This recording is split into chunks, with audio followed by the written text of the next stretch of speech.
I am Ibrahim Traoré, President of Burkina Faso. I am also a son, a brother, and a man formed by a land that has known drought, fear, and courage in equal measure. I was not raised to believe that leadership makes one superior. I was raised to believe it makes one accountable. And in recent years, accountability has led me not outward, but inward. My relationship with faith is not one of slogans or public display. It is quiet. It is sometimes uncertain. It is often tested. I have stood in villages where churches and mosques share the same dust road, where grief does not ask what name you call God. I have watched mothers pray with different words, yet with the same trembling hands.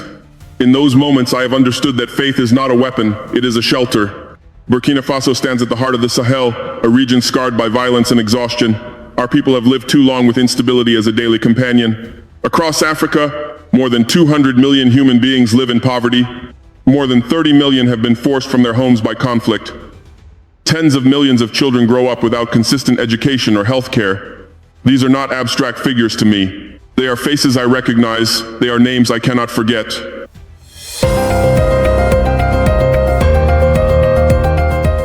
Africa is also young. It is the youngest continent on Earth, with more than 60% of its population under the age of 25. This youth carries immense promise, but also immense vulnerability. When hope disappears, anger rushes in to fill the space. When dignity is denied, violence pretends to offer meaning. I have seen how quickly a generation can be lost when it believes it has been abandoned. And yet, across this wounded continent, there are more than 650 million Christians living in more than 50 nations, praying in hundreds of languages. They pray not because life is easy, but because life is heavy. They pray because survival itself has become an act of resistance. They pray alongside Muslims who also bow, fast, and endure, often in the same neighborhoods, under the same sun. It is from this reality that I have made a personal decision. I will set aside the 12th of January each year as a day of thanksgiving to Jesus Christ across Burkina Faso, and I invite all of Africa to reflect on it in their own way, not as a political act, not as a division, but as a pause, a breath. A moment to say thank you for life, for resilience, and for the future we still dare to imagine. I do not present this decision as a solution, I present it as a confession. Even in leadership, I have learned that gratitude is not a luxury, it is a discipline, and without it, power becomes hollow. I want to continue by explaining why I believe a shared day of Thanksgiving matters, especially now. When I look at Africa, I do not first see borders or flags. I see a continent that is young in a way the world rarely understands. More than 60% of Africans are under the age of 25. This is not only a statistic, it is a responsibility. It means that most of our people have never known long peace, steady work, or institutions that last longer than a generation. Many have grown up with uncertainty as their normal condition. In Burkina Faso, this youth lives inside prolonged insecurity. Millions of families wake up not knowing whether the day will bring calm or chaos. Farmers do not know if they will harvest. Parents do not know if schools will remain open. Young men and women do not know whether their future lies in building, leaving, or fighting. This constant not knowing erodes the spirit long before it breaks the body. In such a landscape, time itself becomes fractured. People live from crisis to crisis, memory shortens, hope narrows. When everything feels temporary, it becomes easy to believe that no one is watching, that no one remembers, that no one cares. I have felt this weight myself, even while holding office. Authority does not protect you from despair. Sometimes it sharpens it. This is why a common day matters, not because it solves problems, but because it interrupts isolation. A shared day tells people, quietly but clearly, that they are not alone in their suffering or their endurance. It tells a farmer in the north, a mother in the east, and a displaced family in the capital that their pain exists within a larger human story. Africa is often spoken about as if it were a collection of failures. Yet within this continent live hundreds of millions who continue to pray, work, forgive, and raise children under conditions that would break many societies. A common day of Thanksgiving creates a rhythm that reminds people that their struggle is seen and that their perseverance has meaning beyond survival. This day is not meant to erase difference. Africa is a mosaic of nations, tribes, languages, and beliefs. Burkina Faso alone carries dozens of ethnic identities and religious traditions that have coexisted through centuries of hardship. A shared day does not demand uniformity. It invites recognition. It creates a space where difference can rest without being erased. I am deeply aware that I speak as a Christian leader in a land where Muslims and Christians have long lived side by side. This proposal is not an attempt to claim moral superiority or numerical dominance. It is an acknowledgement of a reality that already exists. Many families in the Sahel celebrate each other's holy days, attend each other's funerals, and protect each other's children. A shared day of gratitude strengthens this quiet solidarity rather than weakening it. When people stop together, even briefly, something subtle changes. Fear loses some of its urgency. Anger loses some of its grip. People remember that endurance itself is a shared inheritance. This is especially important for the young, who need to see adults pause not only to mourn, but also to give thanks for remaining human in inhuman conditions. A common day also speaks across borders. It tells neighboring nations that suffering is not a competition, and that resilience is not owned by any single people. In a region where conflict easily crosses frontiers, unity must also cross them. A shared pause creates a shared language of dignity that violence cannot easily translate.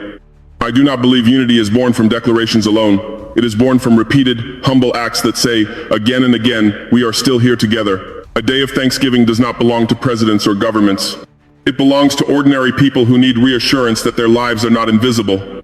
This is why such a day is necessary. Not to celebrate perfection, but to resist erasure. Not to deny pain, but to affirm presence. And not to promise quick change, but to build the slow courage required to remain human. I want to speak now about gratitude itself, because it is often misunderstood, especially by those who have suffered the most. When I say Thanksgiving, I do not mean pretending that everything is fine. I do not mean asking people to smile while their lives are breaking. I have never believed that faith requires denial.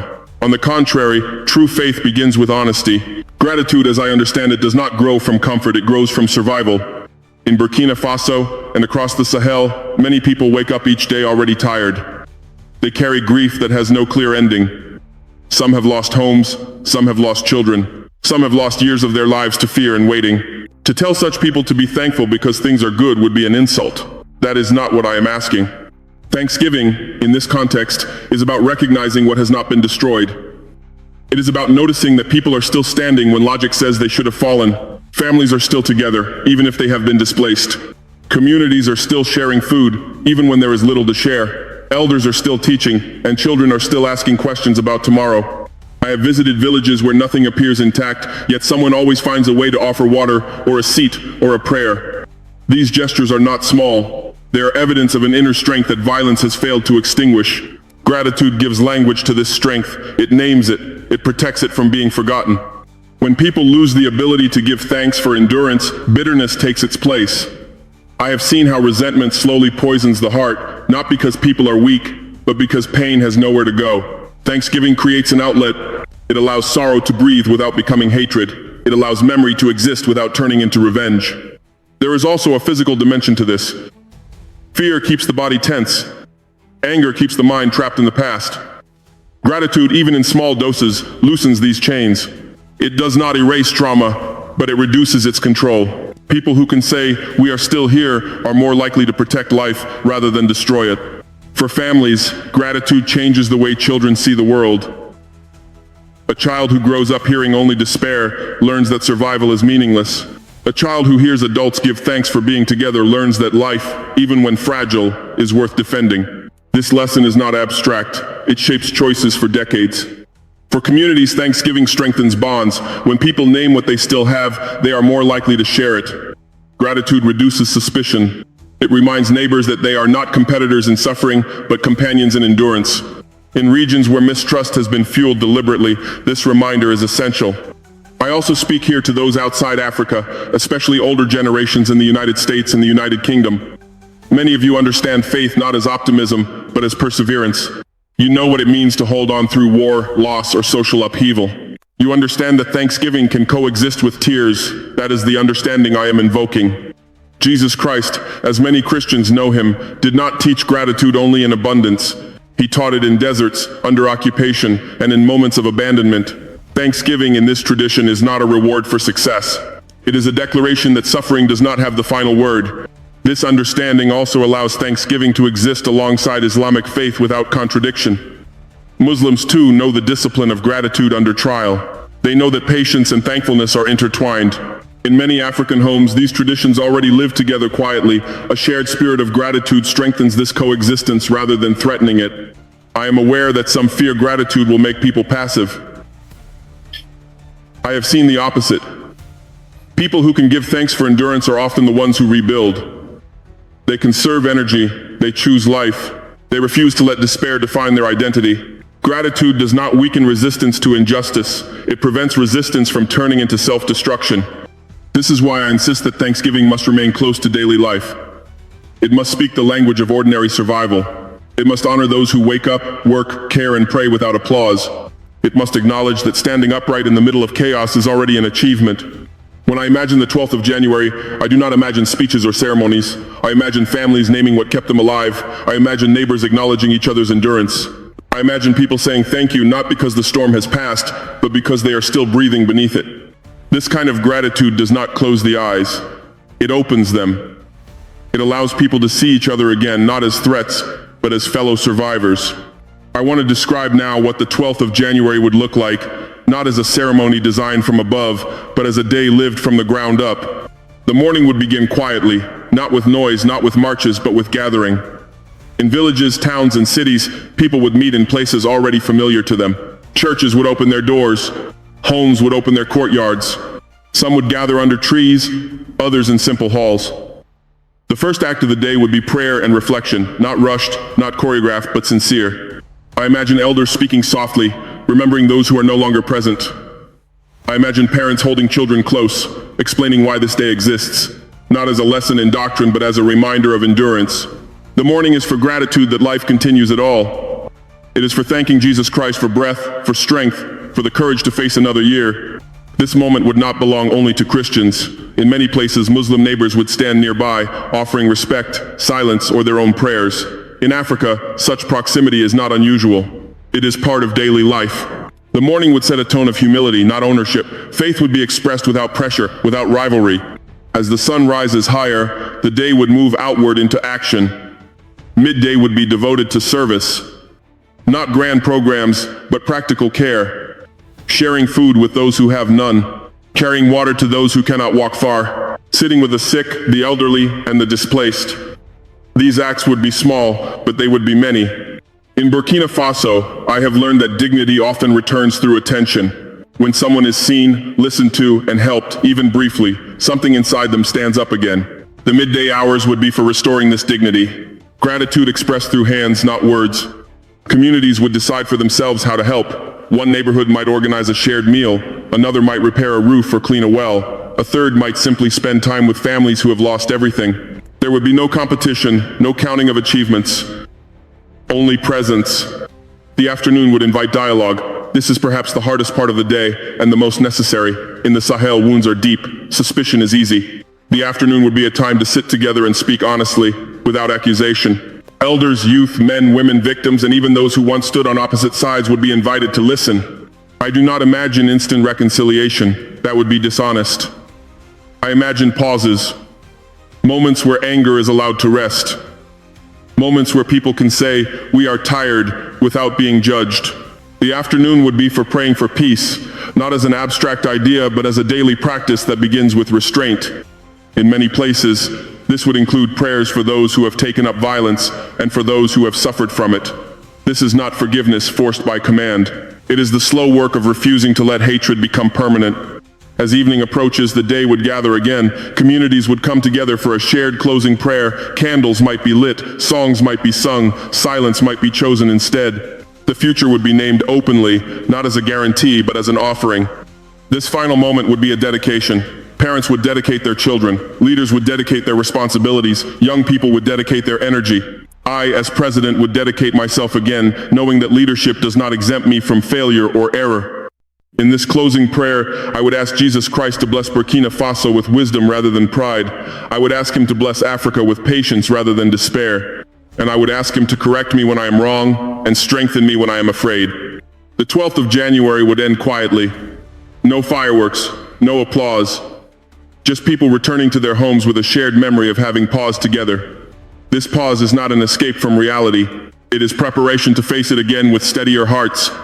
This is how the day would unfold. Simple, human, grounded. I want to reflect now on what could happen if such a day were truly lived, not once, but year after year, across villages, cities, and borders. When millions of people stop on the same day, something shifts that cannot be measured immediately. Time itself feels different.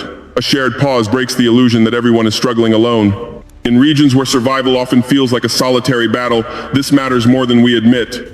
If even a fraction of Africa's Christians, more than 650 million souls, were to pause on the same day, the silence alone would speak. It would remind the world, and ourselves, that this continent is not only reacting to crisis, it is choosing reflection. It is choosing restraint in a world addicted to speed and outrage. From that pause would flow action, not dramatic action, but thousands upon thousands of small gestures, a shared meal, a repaired fence, a visit to a displaced family, a day when people decide to give instead of withdraw. When these acts happen simultaneously, they reinforce each other. They create momentum without force. I have learned that societies do not collapse only because of violence. They collapse when people stop believing their actions matter. A day of Thanksgiving restores this belief. It tells ordinary people that even small kindnesses count, especially when they are shared. It gives people permission to care again without fear of being taken advantage of. The impact on young people would be especially important. Youth are often told to be patient while living with instability that has no timeline. A shared day offers them something different. It offers meaning without ideology. It shows them adults choosing gratitude instead of bitterness, service instead of blame. This example shapes character more powerfully than speeches ever could. Young people who see leaders pause, pray, and serve without cameras learn that power can kneel. That lesson stays with them. It influences how they use strength, how they treat difference, and how they respond to frustration. Over time, this shapes a generation less attracted to destruction as a form of expression. Families, too, would feel the impact. In many African homes, stress has become constant. Conversations shrink, patience thins. A shared day creates space for families to remember themselves, to talk, to eat together, to name losses and survival in the same breath. These moments do not erase hardship, but they repair relationships strained by it. Communities fractured by fear would gain a rare opportunity to gather without immediate pressure. Not to solve everything, but to remember shared humanity. This alone can reduce violence. People are less likely to harm those they have recently prayed beside or helped feed. Memory becomes a restraint. There is also an external impact. The world often sees Africa through the lens of emergency. A shared day practiced widely would offer a different image. Not of denial, but of dignity. It would show a continent capable of collective reflection, spiritual discipline, and mutual care. This challenges narratives that reduce Africa to perpetual crisis. I do not believe such a day would bring instant peace. That would be unrealistic. But I do believe it would slowly change the emotional climate in which decisions are made. It would make cruelty harder to justify. It would make indifference less comfortable. Over time, this matters. I have seen how repeated rituals shape identity. What we repeat, we become. If each year people repeat gratitude, service, and reflection, these qualities sink deeper into the culture. They become habits rather than exceptions. This is the real impact I imagine. Not miracles, but transformation through consistency. Not spectacle, but steady human repair. I must also speak clearly about what this day must not become, because good intentions are fragile, and meaning can be lost quietly. The first danger is formality without soul. When a day becomes only a ritual, it stops changing people. If the 12th of January turns into a checklist, a performance, or an obligation, it will fail. Gratitude cannot be commanded. It must be invited. The moment people feel they are acting for appearances, the spirit leaves. I do not want stages filled while homes remain empty. I do not want words multiplied while listening disappears. This day must remain simple enough to be honest. It must feel like real life, not like a national display. If it ever feels distant from ordinary people, it has already lost its purpose. The second danger is political ownership. This day does not belong to a party, a government, or a leader, including myself. The moment it is used to gain loyalty, silence criticism, or project power, it becomes a lie. Faith cannot be drafted into strategy without being damaged. I am aware of how easily sacred language can be misused. History is full of examples. I do not want this day to protect leaders from accountability or distract from injustice. Gratitude does not excuse failure. It does not replace responsibility. It stands alongside it and judges it. The third danger is division. Any expression of faith that creates fear in others has already betrayed its source. This day must never be used to pressure, exclude, or intimidate those who do not share the same belief. In Burkina Faso, Muslims and Christians have suffered together. Any act that threatens this coexistence is unacceptable. Thanksgiving to Jesus Christ must be offered, not imposed. Respect must flow both ways. Silence can be as meaningful as prayer. Presence can be as powerful as words. If this day ever causes neighbors to withdraw from one another, it must be re-examined immediately. The fourth danger is neglecting human need. Prayer without compassion becomes empty. Reflection without service becomes self-indulgent. This day must always keep people at the center. Hunger, displacement, illness, and loneliness are not interruptions to Thanksgiving. They are its context. If communities gather to pray but ignore the weak among them, they have misunderstood the meaning of the day. Gratitude expressed without generosity is incomplete. Thanksgiving must move the hands as well as the heart. Finally, there is the danger of forgetting why the day exists. It exists because life is hard, not because it is easy. It exists because people are tired, not because they are comfortable. It exists to protect dignity when circumstances threaten to erase it. If this day ever pretends that suffering is over, it becomes dishonest. If it ever silences grief, it becomes cruel. The 12th of January must always have room for tears alongside thanks. That balance is what keeps it human. I say these things not as warnings from above, but as lessons learned painfully. I have seen how quickly meaning can be hollowed out. I do not want this day to become another empty symbol in a land already crowded with promises. If we protect its simplicity, its humility, and its focus on life, it can endure. If we do not, it will fade quietly, leaving nothing behind. I want to speak now about the meaning that grows slowly, the kind that cannot be announced, only lived.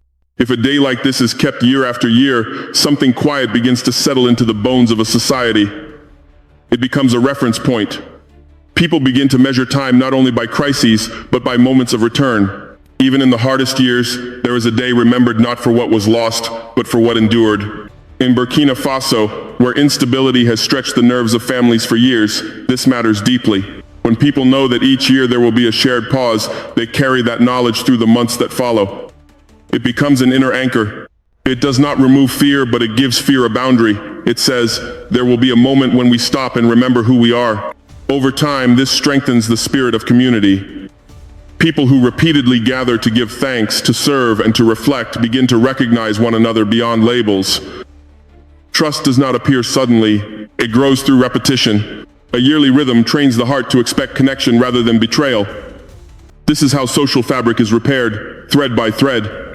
For young people, the long-term meaning is even more significant. They inherit not only institutions, but habits. If they grow up seeing adults mark time with gratitude and service, they learn that life is not only about reaction. They learn that reflection is not weakness. They learn that faith can coexist with doubt, and dignity can survive hardship. This shapes how a generation imagines leadership. Leaders who pause to give thanks publicly, without spectacle, teach that authority is accountable to something higher than itself. That lesson remains long after speeches are forgotten. It influences how future leaders treat power, difference, and responsibility. For families, a yearly day of Thanksgiving becomes part of memory. Children remember where they sat, who they prayed with, who was missing, and who returned. These memories quietly counter the narratives of chaos that often dominate daily life. They remind families that they have survived before, and therefore may survive again. Across Africa, if such a day were embraced in diverse ways, it would create a shared moral language without erasing difference. Each nation would live it according to its culture, its wounds, and its faith traditions. Yet the underlying message would be recognizable. We are not defined only by what breaks us, we are also defined by how we endure. This matters for how Africa is seen by the world. Too often, our continent is reduced to headlines of conflict, migration, and despair. A sustained practice of collective Thanksgiving offers a different image. Not of denial, but of resilience. Not of innocence, but of moral courage. It shows a people capable of reflection even under pressure. For older audiences in the United States and the United Kingdom, many of whom have lived through war, social upheaval, or moral disorientation, this message resonates. You understand that societies survive not only through power, but through shared meaning. You know that when gratitude disappears, cynicism rushes in. A continent that chooses gratitude publicly is making a statement about the kind of future it seeks. There is also a personal meaning for me. If I am honest, leadership has tested my faith more than any private struggle ever did. The weight of decisions, the knowledge of consequences, and the awareness of my own limitations have forced me to confront who I am when no one is watching. A yearly day of Thanksgiving would remind me that I, too, must return to humility. Each year, on that day, I would ask Jesus Christ not only to bless Burkina Faso, but to correct me, to strip away arrogance, to sharpen compassion, to remind me that no position excuses indifference. This discipline matters, because power without reflection corrodes quickly. I would also ask blessing for Africa as a whole, not a blessing of dominance or superiority, but of endurance with conscience. I would ask that our continent be known not only for resources or conflict, but for its ability to remain human under strain, for its capacity to forgive without forgetting and to hope without illusion. If such a day endures, it becomes a quiet inheritance. It does not solve everything, but it strengthens people to face what remains unsolved.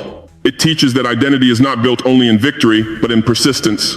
That meaning can exist even when outcomes are uncertain. This is the long view. It is not dramatic, it is patient, and it is necessary. I want to end where I began, not with certainty, but with choice. I speak now not only as president of Burkina Faso, but as a man who knows how easily the heart can harden. Power surrounds you with noise, urgency, and expectation. It can convince you that speed is wisdom and force is clarity. Faith, when it is honest, interrupts that illusion. It asks you to slow down and listen to what remains when applause fades. My hope for the 12th of January is simple. I hope it becomes a day when the world sees Africa not only through the lens of what has wounded us, but through the quiet strength that has kept us alive. I hope it becomes a day when Christians give thanks to Jesus Christ without fear, Muslims feel respected rather than threatened, and those of other beliefs or none at all still recognize themselves in the dignity being affirmed. I wish for a world where gratitude is not mistaken for weakness and humility is not confused with surrender. We live in a time when anger travels faster than understanding and fear is often rewarded more than truth. In such a world, choosing to give thanks is not passive, it is an act of moral resistance. To the leaders of the Sahel and to leaders everywhere, I say this with care. Authority is temporary, influence is fragile. What endures is the memory of how power was used. If we place God at the center only when it is convenient, we betray both faith and people. If we remember God when decisions are heavy, we may still fail, but we fail honestly. To Christians across Africa and the world, I ask that thanksgiving never become pride. Jesus Christ did not ask his followers to dominate history, but to serve within it. Gratitude that forgets compassion loses its soul. Gratitude that ignores injustice becomes noise. Let thanksgiving always move us toward the poor, the displaced, and the forgotten. To Muslim brothers and sisters, I speak with respect. Your discipline, your patience, and your endurance are woven into the fabric of this continent. A day of Christian thanksgiving must never weaken our coexistence. On the contrary, it should deepen mutual protection and shared responsibility. Where faith divides, it has been misused. To older generations watching from afar, especially in the United States and the United Kingdom, many of you know what it means to rebuild after moral exhaustion. You understand that societies do not survive on prosperity alone. They survive on meaning. If you see Africa choosing reflection rather than rage, know that this choice comes at a cost and is therefore sincere. For myself, I make no claim of purity. I will make mistakes. I will face moments of fear, impatience, and doubt. That is why I need a day that calls me back. A day that reminds me that leadership is not about winning every battle, but about remaining awake to the value of human life.